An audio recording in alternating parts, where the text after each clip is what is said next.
The O Factor with Olwethu Nodada. 9 to 12 on Heart FM. We're doing all things inspiring you this morning, okay?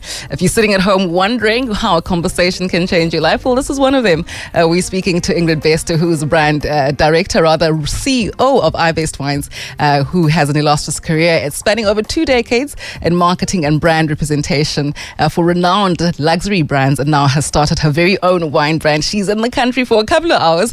Ingrid, you're saying you literally hopping onto a plane to fly to the other side of the world in just a few hours. Yes, I leave tonight, and I'm so glad that this is kind of one of my last stops. Yeah. Again, radio is near and dear to me. I spent a lot of time in radio stations, and in my mind, I was going to work with music artists, for the rest of my life. And I've been fortunate because even with my spirits and wine career, and even now my wine brand, I'm still very close to all things culture, right? And so music falls under that. I absolutely love that. In my mind, when I listen to music by iconic artists, I just can't imagine how they are in their person, like in their physical presence. You know what I mean? And you sometimes wonder if their aura is as big as the impact of their music. Like when you step into a room and they're there, do you feel like, all right? Mm-hmm. Yeah, for sure. I mean, I'll give you an example. A couple weeks ago, we were blessed to be the wine poured at Swizz Beatz and Alicia Keys' opening of their museum exhibit at the Brooklyn Museum called Giants. And they are giants. Wow. Their energy, their aura are certainly that of giants who are leaving their mark and their legacy on the world. And so the answer would be yes. Yes. So it's not just the feeling that I get when listening to them, but it's actually the essence of who they are. Absolutely. I love that. They are giants. You are a tiny person in stature. Ingrid is tiny, if I could describe her. She's gorgeous and tiny, but with the second she stepped into the studio, your presence is also quite magnetic. Like it's big. You are bigger in your spirit than you may be in stature. And I wonder if you've always carried that with you. Have you always felt like your spirit, or have you felt like how you appear? I feel like my spirit. Yeah, it would always, I would hear people say, "Oh, you're so small, you're so tiny, you're so like, petite." No? And I'm thinking, who, me? It's, even when I was little, it didn't register to me that I was a little petite person.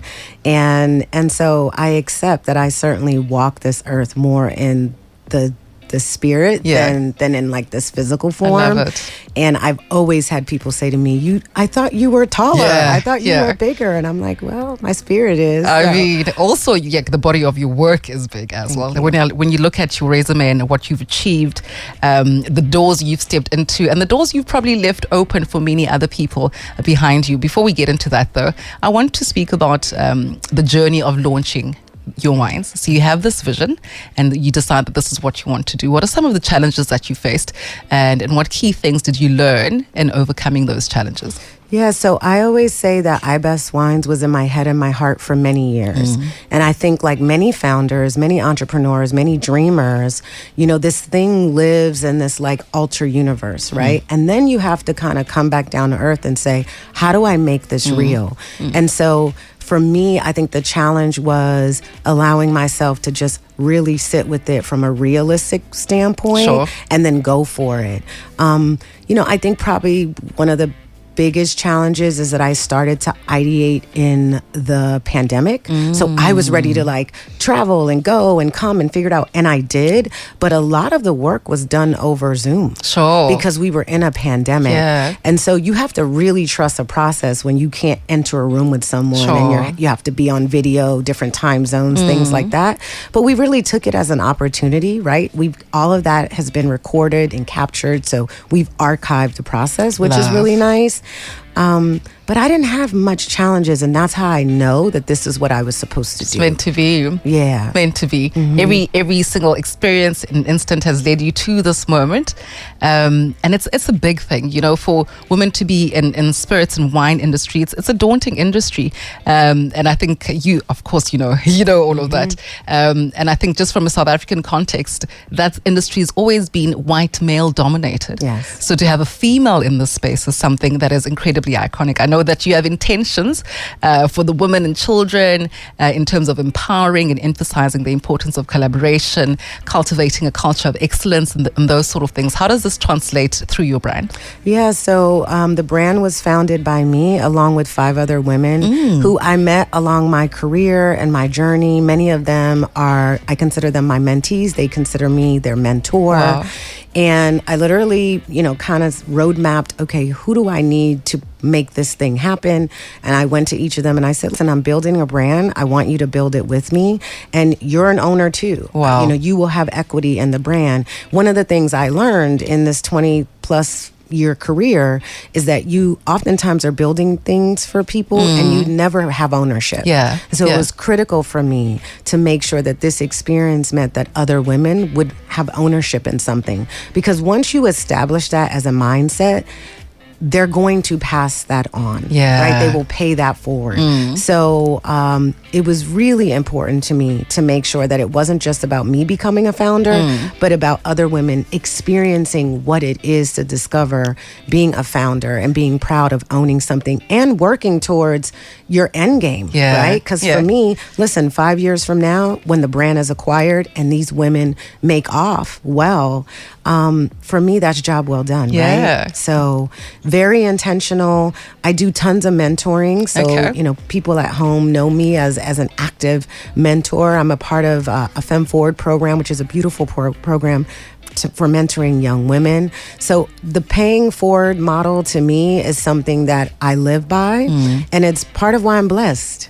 Absolutely. Right? Because it's this constant energy of like how you pay forward and how you receive. There's this idea, I don't know why we sometimes sit in it so much that we have to compete, and in competing we can't be collaborative. But I've always believed that when you collaborate, just in the essence of the meaning of the word, it means that you drawing from my strength and I'm drawing from yours, and it can only be better than if we are competing like that. Right. Yeah, no.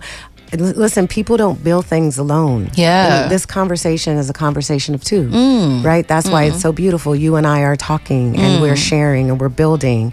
And there's something to doing things with other people, right? Building with others.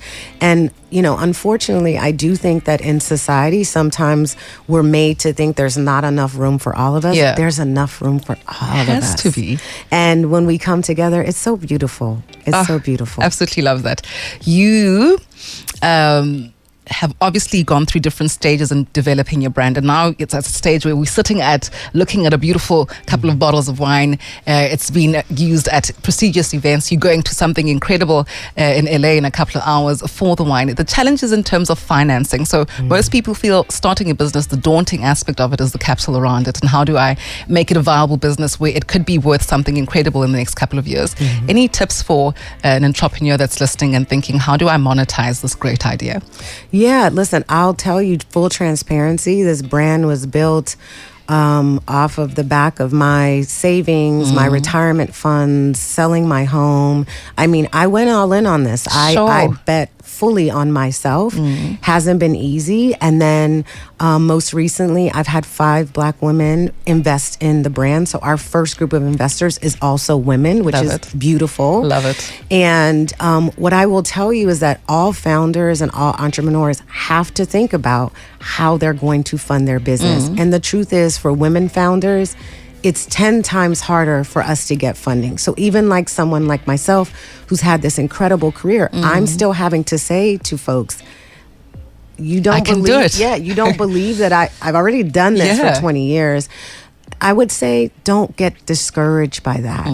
I think it can be daunting, it can be discouraging, but you have to take those deep breaths of courage and remember that if you have a good idea and you've done the work to build an incredible business plan and you are a founder that people believe in, it will come. Yeah. You have to be patient, right? So I think my first advice is have some patience and know that great ideas do take time. It doesn't happen overnight. Don't give up. Be courageous and make sure that you're expanding your networks. So one thing I think people do is they cycle through the same kind of groups of people.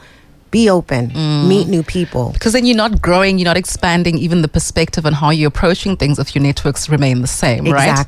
Exactly. I love that. Okay, I'm going to keep you around for a little bit longer, Okay. pretty please. Yes, let's do it. All right, it's just gone at 24 minutes to 11 o'clock. We're chatting to Ingrid Best and having such a beautiful conversation.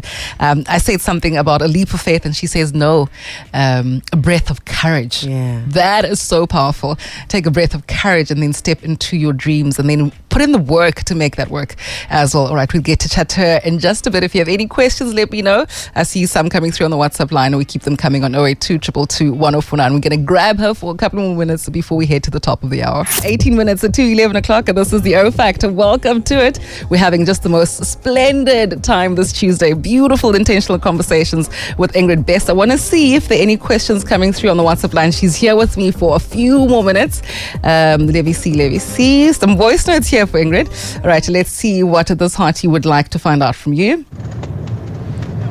I'm a fellow American who's been living in South Africa for like the last 20 years or so. Okay. Who's also made a shift, used to be, do the Wall Street and thing, entertainment, sports entertainment, but saw the opportunity to build brands and build businesses.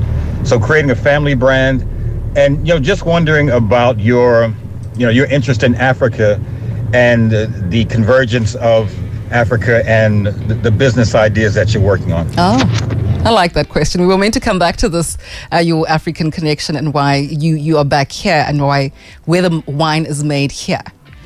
So the Africa connection for me is simply that I came on a trip with one of my girlfriends who's actually in radio about 5 years ago. Okay. Obviously, I've wanted to travel to Africa for years. Finally made it, discovered the wine, and was like, we don't talk about the South African wine region in the U.S. the way we should. And it became almost an obsession for me to discover the region and understand and kind of sing the gospel back at home about South African wine. And then I did work here by launching Douce during Global Citizens. And I realized I just love South Africa. I fell in love with this country. The art, the wine, the food, the people, the culture, the resilience. Yeah.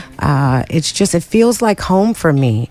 And then when I thought about the opportunity of launching a brand from South Africa, for me, it's my way of saying to specifically the U.S.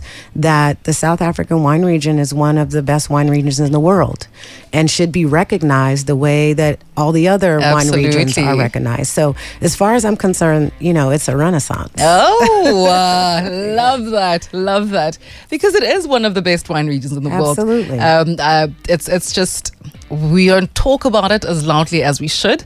And I'm so excited that you've decided to partner with this aspect of our country. And in doing so, you're creating generations of employment, where you choose to cultivate your grapes, where you choose to have your wine made. That's creating a living for some family. You're passing it on to someone's mother, child, grandchild, and that is impactful. And that is something that I think we shouldn't lose sight of. You could have gone anywhere in the world. Right. And for you to have chosen to start it here and grow it here is something that's very commendable. Thank you. As you head out to, superstardom, I'm sure this brand is going to be massive, and I'm going to pinch myself when it does the incredible things that it's meant to do. If you can say a few things that are your intentions for this brand, apart from the legacy that you're creating with your partners. When I think IBest Wines, what feeling must that brand leave with me? What I want to leave behind is I want to show people that when you do things from a place of love and you do things from a place of purpose and you do things that are really centered in intention, where you build it from a place of divine intention, they're beautiful and they can also be profitable, right? Yeah. And that's okay. We don't have to shy away from saying, I also want to make money by doing this. I also want to be able to leave a legacy of wealth to other people and leave opportunities for other people. Yeah. And so for me, it's deeply rooted in this just love, again, for humans, this love for chasing my dreams, this love for discovering new places that feel like home. South Africa feels like home for me. And so, you know, when people try the wine, they're like, it's so good. And I'm like, it's made with love. I don't know what to tell you. Obviously. You know? So I think what I would love to leave with people is we need to start doing things that we love. And we need to get back to that. Oh, Ingrid, thank you so much. Such Thank a you. great privilege to have you on the O Factor this morning. You've certainly poured into me. I really appreciate it. Thank you. And I'm sure the listeners out there will take the same sentiment. I know you've worked with various artists throughout your life. And musically, how are you inclined? Is it love songs? Is it jazz? Is it... You know, listen, music is my first love. Yeah. I always tell people that. Obviously, wine is a love as well. Yeah. But I love all kind of music. Okay. I mean, anything you drop, I'm gonna be happy with it. So trying to decide if I'm going to go with someone that I'll know you love, if I should do a Sade or if I should take it to a festive, you know, do like a Mapiano vibe. I don't know what to do. oh, come on, let's do some Amapiano. Let's do it. All right, perfect. I'll do that. Just after these hotties, Ingrid is about to leave the building. She's absolutely phenomenal. A trailblazer, a superstar, her intentional spirit, her beautiful, beautiful heart, and of course her work ethic has certainly seen her rise to the top echelons of her chosen career. And looking forward to seeing IBest Wine do just incredible things in the future. Thank you so much. Thank you so Safe much. travels. We'll see you soon. Yes, you will. Oh, wow. You Ingrid will. Best, everybody. What a superstar. The O Factor on Cape Town's Beat, Heart FM.